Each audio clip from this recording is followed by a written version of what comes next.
Video बघत असलेल्या प्रत्येकाला महाप्रपंचतर्फे तेजस तुंगारचा सप्रेम जय शिवराय, सप्रेम जय श्रीराम.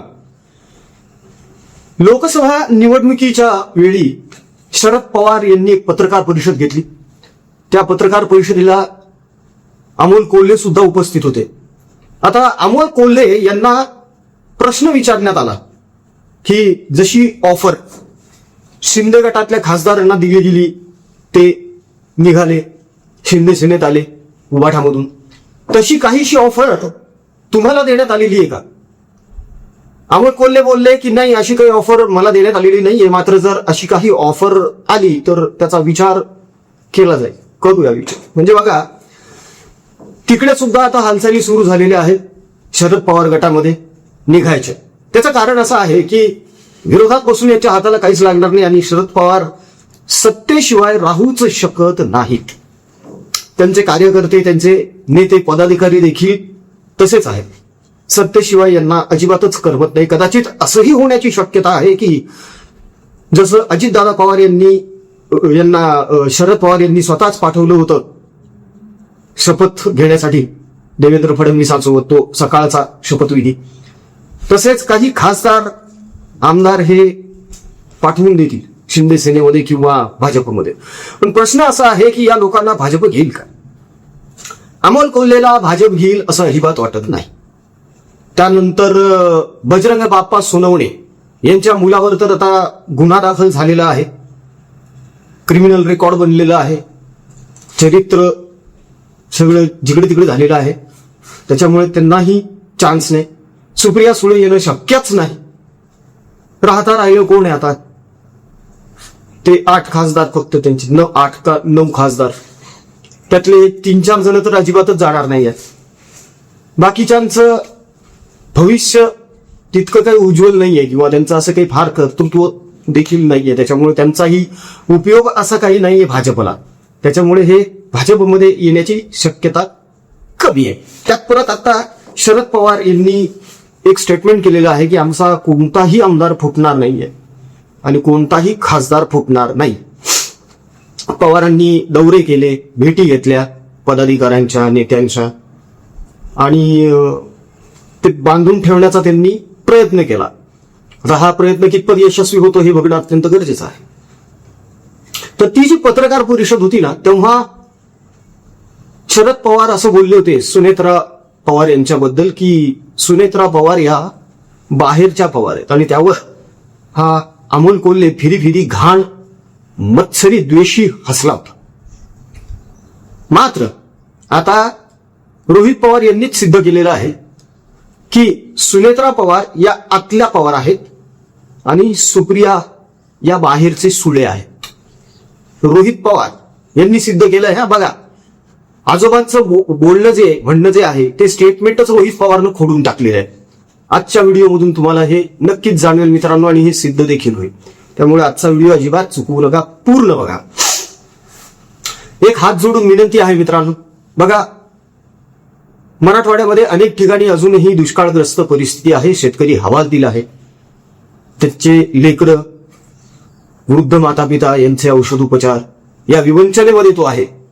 आपल्याला त्यांच्यापर्यंत मदत पोहोचवायची आहे. गेल्या वेळी आपण जसं किराणा सामानाचे किट्स बनवून त्यांना दिले होते, तसेच यावेळी परत द्यायचे आहेत. सोबतच कॅन्सरग्रस्त रुग्ण जे आहेत, आपण त्यांची सेवा करत आहोत. त्यांना औषध उपचार करणं, त्यांच्या नातेवाईकांसाठी भोजनाची व्यवस्था करणं हे अत्यंत गरजेचं काम आहे. समाजाचा भाग म्हणून, माणुसकी म्हणून हे करणं गरजेचं आहे मित्रांनो. या लोकांना आधार देणं आणि हे दाखवून देणं की आम्ही तुमच्या सोबत आहोत, यामुळे त्यांना सुद्धा जगण्याची उमेद येते, धीर येतो. तेव्हा या परिवाराच्या सत्कार्यामध्ये, सत्कर्मामध्ये आपणही सहभागी व्हावं ही विनंती आहे. दिल्या गेलेल्या जीपे, फोनपे क्रमांकावर आपल्या इच्छेनुसार, मर्जीनुसार आपल्याला जे योगदान देता येऊ शकतं निश्चित द्या. ट्रान्झॅक्शनचा स्क्रीनशॉट परिवाराच्या व्हॉट्सअपवर नक्की ठेवा, म्हणजे त्याची रीतसर पावती आपल्याला बनवता येईल. आणि तुम्ही योगदान जे करत आहात ते आपण नक्की कुठे आणि कसं पोहोचवत आहोत हे सुद्धा तुम्हाला व्हॉट्सअपवर कळवण्यात येईल. तेव्हा मन मोठं करून पुढे आहे. चल, आता परत वळूया आपण रोहित पवार, सुप्रिया सुळे आणि सुनेत्रा पवार यांच्याकडे. तर सुनेत्रा पवार या बाहेरच्या पवार नाही, तर सुप्रिया या बाहेरच्या सुळे आहेत हे रोहित पवार याने न बोलता सिद्ध करून दाखवलंय. खरं तर प्रसंग असा घडला बघा, सुप्रिया सुळे यांच्या लेकीचं लग्न झालं रेवतीचं. त्या लग्नामध्ये सगळे नेते, बरेचसे सेलिब्रिटीज होते आणि शाहरुख खान पण तिथे होता. आता त्या शाहरुख खान सोबत यांनी गळाभेट घेतली, दोघांनी एकमेकांचे मुके घेतले. ते सगळं बघितलंय मीडियानं. मात्र काही दिवसांपूर्वी, महिन्यापूर्वी सुनेत्रा पवार एका मंचावर होत्या आणि तिथे तटकरे किंवा प्रफुल्ल पटेल यांचा हात त्यांच्या खांद्यावर असा पडला. त्याच्यावरून रोहित पवार यांनी प्रचंड आगपाखड केली. एकदा ती आगपाखड त्यांनी नक्की काय केलेली आहे ते पण बघून घ्या आणि त्याच व्हिडिओमध्ये तुम्हाला हे पण कळेल की शाहरुख खान सोबत सुप्रिया सुळे कशा लगट करतायत. बघून घ्या. तिथं वागत असताना स्टेजवर आणि इतर गोष्टीमध्ये जरा सांभाळून वागा, कारण महाराष्ट्र तिथं बघतोय. अहो काल आम्ही बघत असताना किती माझ्या काकींच्या अंगाला तुम्ही हात लावलाच कसा, असं ओरडून ओरडून रोहित पवार बोलतात की अरे लाजा वाटू द्या रे, अख्खा महाराष्ट्र बघतोय तर तुमच्याकडे, काय वागत आहात, कळतंय का तुम्हाला, वगैरे वगैरे वगैरे. माझ्या काकी माझ्या काकी माझ्या काकी, त्यांचं ते पुराण चालू झालं परत. आणि दुसरीकडे बघा सुप्रिया सुळे शाहरुख खानच्या गाड्यात पडल्या, मुके घेतले एकमेकांचे, त्यावर हे एक शब्द बोललेले नाहीये.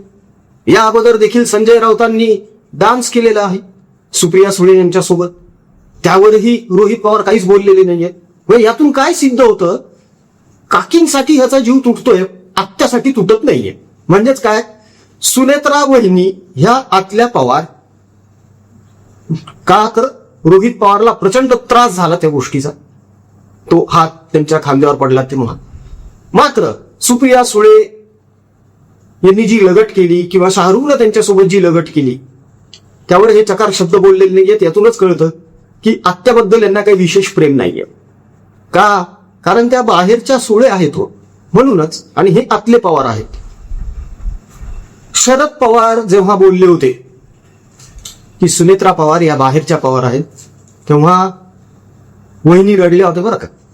अजितदादा पवार यांनाही प्रचंड राग आलेला होता या गोष्टीचा. साहजिक आहे, इतकी वर्ष संसार सांभाळलाय त्यांनी, वहिनींनी, दादांचा, त्यांच्याबद्दल असं बोलायचं.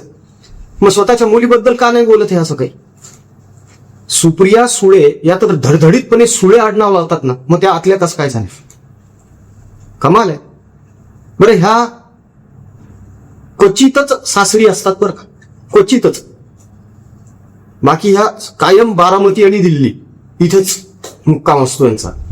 सुळेच्या घरी हे या कधी जातात किंवा राहतात का तिथे, हा पण प्रश्न निर्माण झालेला आहे. कदाचित ह्या कायम बारामतीत पडित असतात, त्याच्यामुळे शरद पवारांना असं वाटलं असावं की सुप्रिया अजून आपली आतली पवारच आहे म्हणून. मात्र असं काही नाही आहे. रोहित पवार यांनीच शरद पवार यांचं हे म्हणणं खोडून काढलेलं आहे आणि ते आपण बघितलेलं सुद्धा आहे मित्रांनो.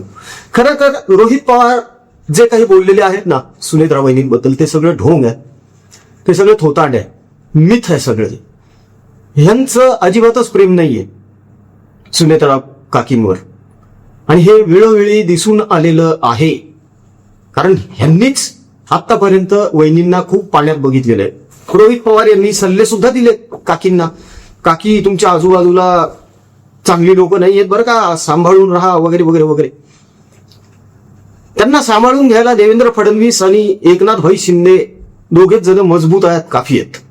त्यामुळे रोहित पवार यांनी त्याची काळजी करू नये. मात्र सुनेत्रा पवार यांना जर सल्लाच द्यायचा असेल की आजूबाजूच्या लोकांपासून थोडं सांभाळून राहा, तर मग बारामतीच्या काकांपासूनच थोडंसं सांभाळून राहा, रोहित पवार पासूनही थोडंसं सांभाळून राहा, मानभावी सुप्रिया सुळे यांच्यापासून पण थोडंसं सांभाळून राहा, असाच सल्ला सुनेत्रा पवार यांना द्यावासा वाटला. मित्रांनो, रोहित पवार चमकोगिरी करतोय, सध्या स्टंटबाजी करतोय. त्याला हेच सिद्ध करायचंय की बघा बघा, महाराष्ट्राच्या राजकारणामधला सगळ्यात आक्रमक नेता आता मी आहे.